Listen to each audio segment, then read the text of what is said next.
يا مساء الهنا والسعادة، مساء الخير كله، مساء السكر الزيادة وصباح الحلويات على أحلى وأغلى وأجدع إخوات في الدنيا. بحبكم قوي قوي قوي، بحبكم من جوه قلبي، من صماصيم قلبي. صمصومة صمصومة، النهاردة يوم جديد وروتين جديد. روتيننا النهاردة كله طاقة ونشاط زي ما انتم شايفين. كان عندنا عزومة، ربنا يا رب كده يجعل بيتنا مفتوح والبركة مالية بيوتنا جميعا، اللهم آمين يا رب كده. ويهدي لنا الحال ويبعد عنا الشر ويبعد عنا عين كل حاسد وحاقد، اللهم آمين جميعا. حط بس لايك للفيديو، الحاجات بقى اللي ايه اللي هتفرحني وهتحسسني ان انا مجهودي ما ضاعش في الارض. فحطوا لي لايك وحطوا لي كومنت، لان التصوير وانت بتطبخي صعب قوي بجد. الجو حر جدا يعني، والعرق عمال يجي من قفايا. يعني بص انا استحميت بالعرق. المهم اعمل كوبايه نسكافيه. فطبعا لسه ما نزلتش جبت نسكافيه ولا جبت حاجه صراحه، يعني الظروف مش حاكمه ان انا انزل اليومين دول صراحه يعني. تمام تمام. المهم اعمل كوبايه نسكافيه كده، اكياس بيجيبوها لي، وحطيت عليها شويه ميه ومعلقه سكر صغنونه، نص معلقه، ما بشربش سكر كتير. وعملت كوبايه نسكافيه زي ما انتم شايفين، وخدت سندوتش كده قد بس الواد سليم حته يمكن يقعد هادي او يلحس في الجبنه، يعني يدوق حاجه حادقه. بصوا هيدوق كده هيستغرب. بصوا هو بيستغرب، بصوا هو بيستغرب. والله يا سليم يا سليم، انت خليتني عملت الحاجه اللي عملها في ساعتين عملتها في 7 ساعات. فربنا يعين كل ام يا رب كده على عيالها، ويرزق كل مشتاق، اللهم امين. المهم على ما فطرت كان جوزي بعت لي من عند بتاع الفراخ. طبعا اللي قالت لي بتاع الفراخ فين؟ في ال 43 يا جماعه. فراخه جميله جميله، مش حكايه بقى ارخص ولا اغلى زي ما قلت لي في اللايف، لا، فراخه طعمها حلو. واللي كلها عندي ما فيهاش زفاره خالص، اللهم صل على النبي. وانا اصلا بغسلها بمحلول حلو كده، بيخليه طعمها جميل قوي. اتفقنا. وطبعا كلكم عارفين انا بغسلها بايه، وهنزل لكم فيديو الفراخ دوت في اول تعليق مثبت باذن الله. المهم دلوقتي عندي شويه بصل هقشرهم بقى كلهم، اخد اللي هاخده وهعين الباقي في الفريزر. تمام. هقول لك ازاي البصل ريحته ما تغيرش، وازاي تعينيه في الفريزر يفضل معاكي شهر كامل واكتر. تمام تمام. المهم قطعت البصل وهحطه كده في الكبه، او هتقطعيه بايدك، شوفي انت، او عندك كبه كبيره حطيها، دي كبه خضار صغيره كده. فافرم البصله نص فرمه، يعني بصوا انا عايزاها حتت، ما تكونش البصله ناعمه. بصوا قطع كده، قطع زي ما انت تكون بتقطعها بايدك بالظبط. لما القطع ديت انت هتعملي بيها محشي، هتعملي بيها تقليه، تقليه طبيخ، اي نوع طبيخ، اي حاجه بقى فيها تقليه. تمام تمام. او اي حاجه فيها حاجات زي المحشي كده. المهم انا بحط ملح على البصل، لان الملح لما بيتحط على البصل بيخليه ريحته ما تصنش ابدا، وتبقى ريحته زي كانك لسه مخرطاه حالا. هقطع بقى الكميه كلها. وبعد كده عندي طماطم طلعتها من التلاجة، كنت حطاها في الحله ديت او في الطبق دوت، علشان على طول ابقى جهزت الطماطم بدل ما اطلع انقض الطماطم. يعني انا قطت الطماطم وعينتها وانا بحطها في التلاجة بعد ما جبت مشتريات السوق. المهم بقى هنضف الطماطم كده، وبعد كده هنلم على طول الحاجات ورانا كده. طالما عندك عزومه اعرفي حددي في دماغك هتبداي بايه. الحاجات اللي هتكركب الدنيا، التجهيزات، تجهيز البصل وتجهيز الطماطم والفلفل، ولو هتجهزي عندك فراخ، الحاجات دي كلها عايزه تجهيزات. فميه البصل بتاعت الفراخ وكل الحاجات دي احنا هنجهزه في الاول، علشان الحاجات دي ما تاخدش معانا وقت في الاخر. اتفقنا اتفقنا. المهم دلوقتي مسكت فلفل قطعته، ومعايا شطه قطعتها، وفرمت البصل وحط عليه ملح، وسايبه البصل ينزل ميته، لان احنا هناخد الميه دي حالا علشان ما نبشرش تاني بصل عشان نعمل بيه الفراخ. فاحنا كده بشرنا بصل، عملنا البصل بتاع اللحمه بتاع المحشي، وكمان ميه البصل بتاع تتبيله الفراخ. انا بتبل الفراخ بميه بصل بس، وباخد التفل احطه في الفريزر اعمل بيه الاكل. اتفقنا اتفقنا. يعني ميه البصل اللي هتنزل هتوفر عليكي ان انت بصلايه وبعد كده ترمي التفل بتاعها. لا، احنا عايزين البصل ناخد ميته وبعدين كده نحطه في الفريزر ونطلعه نطبخ بيه وهو متلج. ما نحطش الحاجه وهي فكه، بنحطها وهي متلجه. طبعا دخلت شفت سليم، قعدت معاه يجي ساعه بقى، يعني بصوا يجي ساعه. حاجات بقى انتوا كوكتيل كده على بعضه مع سولي. المهم خرجت، وبعد كده مسكت البصل، نيمت سليم طبعا. وبعد كده مسكت البصل همسكه بقى هعصره. صراحه انا كنت لسه بادئه اعصر في البصل واخد ميته. سليم كان بيعيط، دخلت نيمته وجيت. انتوا متخيلين؟ المهم بقى دلوقتي ادي ميه البصل اللي طلعت. طبعا بقى هاخد تقريبا 4 كبشات كبار للفراخ، والباقي هحط كل كيس في كبشتين. اعمل كل كبشتين بيسوي اعمل بهم فرخه. تمام. ممكن اخد ميه البصل احط عليها حبه زيت وعصير طماطم وعصره ليمونه ومعلقه خل وشويه ملح وفلفل اسود، واتبل بيهم الكفته. اتفقنا. يبقى الحاجات دي بتسهل علينا وقت ومجهود. المهم دلوقتي انا حطيت نص ازازه زيت في الحله، الحله دي انا دي هحشي فيها، يعني الحله اللي هتحشي فيها سبكي فيها علشان ما توسخيش مواعين كتير. احنا بنحافظ على المواعين لان كده كده هيبقى في مواعين، بس ما تكون يعني 80%، يعني نحافظ على المواعين يعني احسن ما تبقى 100% مش بنحافظين، يعني الدنيا تبقى مكركبه. المهم دلوقتي حطيت الفلفل اللي انا قطعته على البصل وهسيبها تشوح، وحطي خطوه الفلفل دي بجد بتفرق جدا في طعم المحشي. ومعايا كمان معلقه كده، حطها معلقه كبيره من الدهن البلدي. اكتبوا الدهن البلدي في بحث اليوتيوب، وصفات رشروشه، على وصفات رشروشه هيطلع لكم الفيديو. ما شاء الله الفيديو معدي المليون مشاهده، عاجب ناس كتير جدا وعاجبني انا شخصيا، لو مش عاجبني ما كنتش انزل لكم الفيديو. بعد طبعا ما حطينا البصله تتسبك او تتشوح، البصله تدبل يعني، هفرم بقى الطماطم. شايفين الطماطم بتفرميها نص فرمه، ما تفرميش الطماطم تنعميها. البصله تكون مصحصحه يعني فيها قطع كبيره كده، ما تكونش ناعمه ومبشوره، تكون فيها قطع بس ما تكونش قطع كبيره ولا صغيره قوي. والطماطم تضربيها نص ضربه تكون فيها قطع زي ما انت شايفه كده بالظبط. بعد كده البصله عايزاها بالشكل ده، كانت توصل للشكل ده، ما تحمريهاش عشان ما تعملش حرقان على المعده. تمام. نزلت انا بقى بحله الطماطم اللي انا ضربتها، طبعا ما شاء الله عامله لي كمان اكلتين محشي، يعني مش كل ده بتاع العزومه، لا ده انا شلت كيسين كمان نعمل بيهم اكلتين محشي. طبعا لقيت البصل قليل يا جماعه، حطيت كمان تقريبا معلقتين 3 من البصل الني اللي هو في الطبق لسه على الخلطه دي. بجد الطريقه دي انا هعملها تاني، خلاص هعتمدها لان المحشي كان طعمه مسكر. والسر بقى في تشويحه البصل مع الفلفل، وبعد كده حطيت الطماطم، وبعد كده نحط بصلايه قطعيها من غير ما تحطي عليها حاجه، وقومي حطها في الصلصه، حطها في العصير بتاع الطماطم، هتنزل تسكيره تحفه. طبعا هنا بقى كان معايا كيلو لحمه، حطيته في حله سخنه، ما حطيتش دهن ولا اي حاجه لان اللحمه كان فيها دهن. تمام. وطبعا انا استقلت اللحمه، فقمت جايبه كمان ربع كيلو اللي هو الاحمر لسه ده. يبقى احنا الكيلو وربع دوت هحط عليه شويه بصل محترمين، تقريبا اكتر من نص كيلو بصل او كيلو الا ربع بصل، هنحط له شويه بصل محترمين. وبعد كده هنعمل ايه ده، هنعمل بيه 4 اكياس مكرونه قلم، وكمان 4 ورقات جلاش اللي هي الزهار اللي هي 300 جرام او 400 جرام.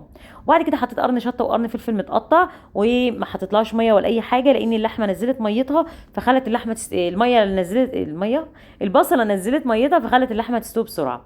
تمام. يبقى احنا حطينا اللحمه وبعد كده سيبناها تفك، وبعد كده طبعا على نار عاليه، اللحمه ما تنزلش على نار هاديه عشان ريحتها ما تريحش وما تنزلش دهنها.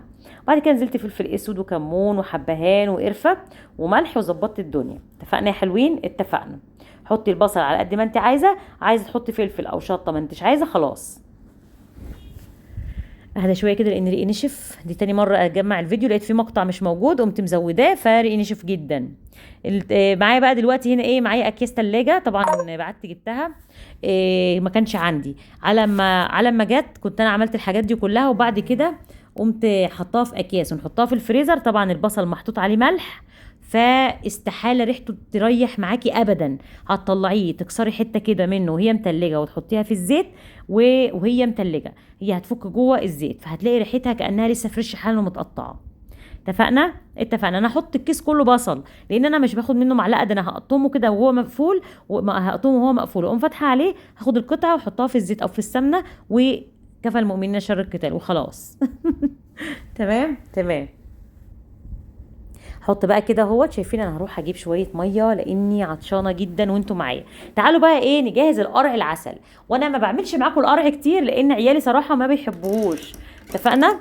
فمسكت بقى دلوقتي القرعايه، حطيت غزيتها بالسكينه كده، اديت لها غزه بالسكينه. عطشانه قوي يا اولاد، عطشانه قوي. اديت لها غزه كده بالسكينه يا اولاد، وبعد كده مسكت المعلقه من جوه كده، قورتها بالمعلقه، كحتيها بالمعلقه حلو علشان تشيلي منها لانها فيها كده عامله زي فتل كده ماسكه اللب اللي جواها. تمام. وبعد كده بنضف، طبعا في جردل في الارض بنضف فيه بيه عشان طبعا كله على طول اول باول. الزباله كانت بتنزل تترمي، ما بتتسابش يا جماعه الحاجه على طول اول باول كده. لو الدور بتاعك قريب زي دوري، يعني لو مش قريب يبقى كيس كبير من بتاع القمامه وتعبي فيه الحاجه عشان ما تبهدليش الدنيا حواليكي. بعد كده مسكت القرعايه، قطعتها زي ما بتقطعي الشمام والبطيخ والاناناس والكلام ده، وبعد كده قشرتها بالشكل ده، حطها في الحله، وبعد كده هقطعها ايه، هنقطعها مكعبات صغيره، او يعني قطع صغيره كده بالسكينه، وتحطيها في الحله على طول علشان تبقى جاهزه انها ما تاخدش وقت معاكي وانت بتسلقيها. ممكن تسلقيها قطع كبيره عادي، بس انا مش عايزاها تاخد وقت يعني. بسم الله. خلي بالكم المونتاج مش سهل، بيقطع النفس. يعني أنا عندي اصور بصوتي معاكم بس ويعني نفسي ما يتقطعش كده، لاني بتكلم معاكم دايركت، فانما المونتاج بيقطع النفس، بنهج بجد، حاسه ان حد بيجري ورايا. يعني الفيديو دوت والله العظيم عشان ينزل لكم ممكن اقعد عليه 4 5 ساعات، وحياة ربنا 4 5 ساعات عشان اعمله. وممكن حد يصرخ، او عيل يعمل مشكله، او حد يخبط على الباب جامد، العيال يخبطوا على الباب، او سليم يعيط، او مراجعه تاني، فاهمين؟ فحطوا لي لايك يا حلوين عشان انا تعبانه، انا تعبت بجد. لو ما حطوش لايك انا هزعل منكم. قولوا احنا حاطين لك لايك يا رشروشه. لو وصلت هنا قول لي رشروشه بتحط السكر على القرع. مسكت بقى دلوقتي القرع بعد ما قطعته، حط عليه كوبايه ونص سكر. دي قرعايه 3 كيلو تمام، بعد التقشير. يعني قبل التقشير كانت 3 كيلو، بعد التقشير ما اعرفش كام كيلو. المهم حطيت على ربع كوبايه ميه، بلاش تحطي عليها ميه خالص، كفايه السكر. وهدي عليها النار، اول ما السكر يبدا ينزل ميته قوم عليها النار وسيبيه يستوي. اول ما يبدا يغلي قوي قوي قوي هدي عليه النار تاني، فاهميني؟ فاهمين طبعا. احنا بنهدي النار في الاول علشان ما يشطش معانا، وبعد كده بنعلي النار عشان يغلي. اول ما يبدا يغلي قوي قومي مهديه النار وسيبيه يستوي بقى، وقلبيه ايدك فيه كده. بعد كده جبت صينيه، قطعت فيها طماطم وفلفل وشطه وكمان بصل، وهمسك الفراخ هرصها فيها. الفراخ ديت انا غسلتها بملح وخل ودقيق وليمون، وحطيتها في طبق بلاستيك كبير كده. ما شاء الله لان ما كانش في عندي حاجه انها تستوعبها، وعندي حلل كبيره كده كسلت ارفع المرتبه اجيبهم صراحه. فحطيتهم في طبق بلاستيك كبير غويط كده، ونقعتهم في ملح وخل ودقيق وليمون ومعلقه كبيره من السكر. وبعد كده تبلتهم في ميه البصل، عليها نص كوبايه لبن، وكمان عليها نص كوبايه زيت، وعليها نص كوبايه صويا صوص معلقتين، ودبس رمان معلقتين، ومعانا خل 3 4 5 معالق، ومعانا كمان ليمونتين 3 ليمونات. وبعد كده حطيت ملح وفلفل اسود وكمون وحبهان، وحطيت بابريكا، وحطيت قرفه، مهم جدا القرفه يا جماعه، وحطيت روزماري. ده كله في التتبيله، ومعلقتين 4 معالق كبار من الصلصه. اتفقنا. بعد ما سلقت المكرونه وعملت كله، لقيتهم بقى ما شاء الله نوروا كده وشرفوا البيت. والله العظيم كان يوم حلو وخلص بسرعه. يعني انتوا متخيلين، انا حاسه ان هم ما قعدوش اصلا. يعني انا كنت متخيله ان هم هيباتوا، بس خلص بسرعه بقى بجد. ان شاء الله يتعوض المره الجايه باذن الله ويباتوا. المهم بقى طبعا خالتي طبعا ما دخلتش بيتي من سنين طويله، من سنين قوي، يمكن من ايام الجواز. اول مره تخش عندي، ودعاء ما جاتش برضو، ما هي طفله صغيره عندها 10 سنين، لان كنت متجوزه، ودعاء تقريبا عندها 10 11 سنه. فما دخلتش بيتي من سنين طويله. دعاء بنت خالتي. ولاد خالي بقى عمرهم ما جم هنا خالص، انما مرات خالي وخالي جم. يعني جم مره في مشكله ليا كانت بيني وبين جوزي، وجم وجم برضو ايام الجواز طبعا، وربا مرات خالي اصلا اللي كانت رصالي النيش. المهم تعالوا بقى نعمل البشاميل بتاع المكرونه. كل كيس مكرونه بياخد 5 معالق كبار من البشاميل، بتعادل معلقه كوبايه من كوبايه الشاي الصغيره. يعني انا حطيت تقريبا 21 او 20 معلقه مليانين من الدقيق على زيت وسمنه، تمام، او على زيت وزبده، وبتفضلي تشوحي فيهم كده لغايه ما ريحه الدقيق تحلو كده وتبقى ريحته محمصه. وبعد كده نزلت عليه بكيلو شوربه، وسويت الدقيق زي ما شفتي، ونزلت عليه ب2 كيلو لبن. اتفقنا. ده البشاميل خلاص اتعمل. هنحط عليه بقى هنحط عليه شويه رشه ملح ورشه فلفل اسود وخلاص. ما تحطيش بيض خالص، ما تحطيش بيض في البشاميل، والله بيطلع طعمه ما حلو. دي بقى صلصه المحشي خلاص اتسبكت، سبتها على نار هاديه، عشان كده بدات بيها الاول. وبعد كده حطيتها على الرز المغسول بس، ما تنقعوش ولا اي حاجه، والرز بيتغسل بس. وشويه بقى كمون وكزبره وفلفل اسود، ومعلقه صغيره من السكر، والملح بتاعك ظبطيه. وبعد كده نزلت بالخضره، شبت وبقدونس وكزبره. جوزي جايب شويه الخضره دول، ومعاهم ربطتين كمان محطوطين في التلاجة او 3 ب 30 جنيه. ربطه الخضره ب 2 جنيه. بسمله بتقول لي عندنا ب5، يعني في متغمر ب5.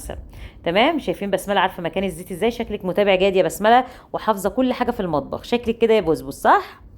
المهم بقى دلوقتي ايه، مسكت بقى خلطه المحشي بقلبها كده، لان مش انا اللي هحشي النهارده. وطبعا انا قورت البتنجان من وراكم مش قدامكم طبعا، لان لو عملت كل ده في الفيديو، الفيديو يبقى طويل واهبل، وانتوا طبعا ستات اشطر مني واحسن مني. انا قورت البتنجان لوحده، كنت جايبه البتنجان معاكم في المشتريات اللي فاتت. تمام تمام.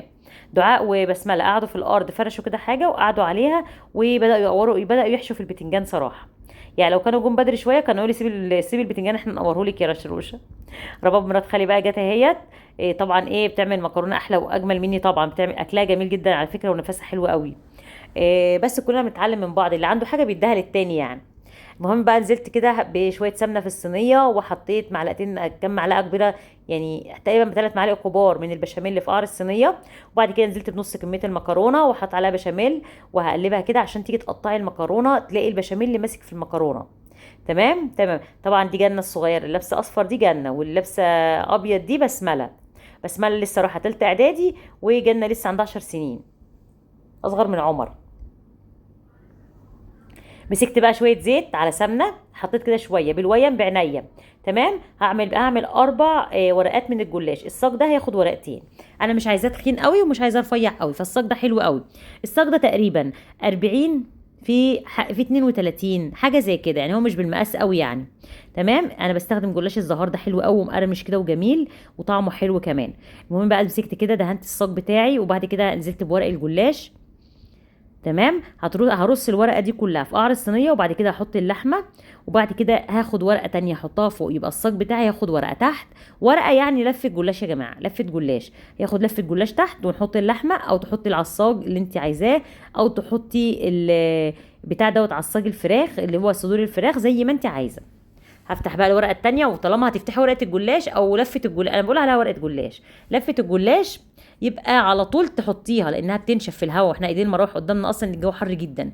نص كوبايه شوربه بقى على نص كوبايه لبن، وسقسقي بيها الجلاش. ما حطيتش ملح لان عشان انا الجلاش فيه ملح، معجون بالملح اكيد، واللحمه فيها ملح، فانا مش بحب احط ملح. والشوربه كمان، نص كوبايه الشوربه اللي انا حطاها مع اللبن، يعني الورقتين الجلاش او لفتين الجلاش ياخدوا معاكي نص كوبايه شوربه ونص كوبايه لبن. طب انا لو هعمل ورقه واحده بس في صينيه اصغر، حط ربع كوبايه شوربه وربع كوبايه لبن، ما تكتريش الماده اللي هتطري بيها الجلاش. اتفقنا اتفقنا. طبعا اللي بحطه على الوش دوت وش اللبن يا جماعه، دهنته على الوش كده بالشوكه بقى، وهتبداي تطري كده الجناب والاطرف اللي واقفه ديت. اللبن هيطريها، يعني هيخليها تشرب سوائل فيطريها. شربت ميه النهارده، كنت عامله فراخ فظيعه فظيعه وملوخيه. بصوا هتشوفوها ان شاء الله من الفيديو ينزل لكم باذن الله، خطيره. خلصنا كده، حطيت طبعا البشاميل في الفرن، والجلاش بحطه ورقه ورقه في الجلاش الورقه التانية في الفرن. وكمان هنعمل بقى القرع تحطي له بقى شويه سمنه بلدي كده، حطيت تقريبا نص كوبايه سمنه بلدي صغيره، وقلبت بيها القرع. وبعد كده هنحط على طول في الصينيه، مش هدهنها اي حاجه لان انا حاطه سمنه. اتفقنا. ما تكتريش الميه لو في القرع صفيها، انا صفيت الميه اللي في القرع عشان تيجي تقطعي القرع كده يطلع معاكي ايه، خرطه، ما يطلعش معاكي كانه شوربه. اتفقنا يا حلوين. بس كده هنسويه بالمعلقه. طبعا إيه، خدي فكره، انا عارفه ان الفيديو مليان افكار، بس ده فيديو عزومه. انا في العادي ما بعملش الاكلات دي كلها مع بعضها، بعمل ايه اكله واحده بس عشان تتاكل. المهم ده كيلو لبن او كيلو وربع لبن، حطيت عليه سكر حسب رغبتك، ما كترتش السكر عشان خالي عنده سكر، يعني ربنا يشفيه ويعافيه يا رب. وحطيت 3 معالق كبار من الدقيق، وكمان هحط ايه 3 معالق كبار من النشا. المهم انا المفروض كنت حطيت معلقتين دقيق كمان، احطهم في الاخر لما إيه لو حسيت ان هو ما ربطش، اقوم مزوده معلقتين دقيق مش نشا، عشان الدقيق بيشرب السوائل، بيخلي معاكي الطبقه البشاميل بتاعه القرع كريميه كده. ونزلت بالفانيليا وهقلب كده على طول. وبعد كده هناخد الكلام ده نحطه على البوتاجاز. وعندي بقى مرات خالي وبنت خالي وكده إيه كلهم ايه قعدوا يقلبوا فيه، وانا كنت بعمل حاجه تانية. طبعا هم كانوا جايين جعانين مش فطرانين خالص، فقالوا ايه هناكل مكرونه على ما تخلصي كل حاجه. شايفين المكرونه عامله ازاي؟ بصوا جمالها، اللهم صل على النبي، حاجه كده عسل. بصوا هما بياخدوا شوكه بقى وهيدوقوا بقى. بصوا حلاوتها، عسل. احلى حاجه في المكرونه البشاميل يا جماعه لما تاكليها سخنه. شايفين طبعا التاتش بتاع رباب ام ياسمين. شاطره يا رباب، انت استاذه اصلا، انت شيف على فكره. المهم دلوقتي دي الفراخ اهيت، حط طبعا ايه بصموا عليها الاول، وادي المكرونه وادي الجلاش، وهنشوف بقى المحشي كمان ولعت عليه برضو، بس زودت له الشوربه شويه لان هم كانوا مستعجلين، فحطيت له الشوربه. كل ما هتزودي الشوربه الرزايه كده تحس انها شربت شوربه كتير، كل ما تقللي الشوربه تحس ان الرزايه مفلفله. طبعا بسمله ربنا يخليها يا رب، بجد والله العظيم شالت عني تقريبا هم كبير جدا ان انا اخلص ويبقى عندي كل المواعين اللي هي كانت بتغسلها دي. لاتويا طبعا جعانه وكلهم جعانين. دي بقى مين؟ دي ياسمين، دي ياسمين بنت خالي الكبيره. إيه، فهي ايه، فبرضه حاطه التاتش بتاعها. هي شيف برضه على فكره، طالما حاطه ايدها في البشاميل بقت شيف على طول. المهم ادي البشاميل، شايفين القوام بتاعه عامل ازاي؟ طبعا عشان لما يبرد يديك قوام كريمي لازم يبقى كده زي المهلبيه كده. عشان بقى يديكي لون حلو في الفرن رشي على الوش شويه سكر. انا رشيت شويه سكر كده على الوش هيديني كرمله ولون حلو قوي قوي وطعم جميل وانت بتاكلي البشاميل وانت بتاكلي اسمه ايه، القرع. وادي جنة برضو كمان جت تحط التاتش بتاعها على المواعين. والله بجد بجد والله يعني انا ما حد عمل معايا كده قبل كده. كل بيجي ياكل عندي يعني بصوا ما بيعملش حاجه معايا خالص. وما شاء الله كانوا جايبين لي كرتونتين مانجا، اللهم صل على النبي، يعني العيال كلوم، ويعني كان باقي كام واحده كده اتخانقوا عليهم في الاخر. إيه، ربنا يخليكم ليا يا رب. طبعا بجد والله العظيم دخلتهم عليا والله جبرت خاطري، يفرحوني قوي قوي. بقالهم سنين ما دخلوش عندي. خالي اصلا كان في السعوديه بقاله اكتر من 3 سنين حتى ما حضرش وفاه ستي الله يرحمها اللي هي امه. إيه فدخلته عليا بالدنيا. وبعدين انا وخالي دوت اصلا متربيين، يعني انا رضع عليه، يعني هو كانت ستي كنت انا مولوده رضعتني، يعني هو كان برضو عنده تقريبا سنتين، يعني قامت مرضعاني، يعني فاهمين؟ يعني انا ايه، انا متربيه معاه، كنت انا وهو بننام مع خالتي. خالتي كانت ما خلفتش دعاء بنتها الا بعد 9 سنين، دعاء الكبيره. فكنا على طول انا والسيد خالي على طول عند نايمين مع خالتي. كان جوزها بقى في العراق وبيروح ليبيا، ده السيد خالي. على فكره هو اكبر مني بسنتين مش كتير يعني. إيه ف ورباب برضو مش كبيره، ده هي قدي. وياسمين لو انا كنت اتجوزت بقى مع رباب كان زماني معايا قد ياسمين، بس انا خدت 4 سنين جامعه وقمت متجوزه على طول. يعني الفرق بين ياسمين ويوسف تقريبا 3 سنين مش كتير يعني هم كلهم قد ولادي. بسمله اصغر من ملك، وجنه اصغر من عمر، وياسمين سلمى اصغر من يوسف، يعني كلهم قد ولادي ما عدا فايز وياسمين. ربنا يخليهم لها ويحفظهم لها يا رب. خالتي طبعا بقى ايه، شايله سليم وطول ما كانت بتاكل، يعني سليم قاعد على رجليها، او يعني بصوا حاسس انه قاعد في صدر الحنان والامان. عقبال ما تشيلي يا رب يا خالتي الكريم كده، وتشيلي لمحمد يا رب كمان ويخوي بنته ويكبر خاطر دعاء يا رب، وتفرحي بيهم. هما دولت يا جماعه يعني ولادها والله محترمين، يعني دعاء عسل كده، تحسها بنوته اصلا لا اتجوزت ولا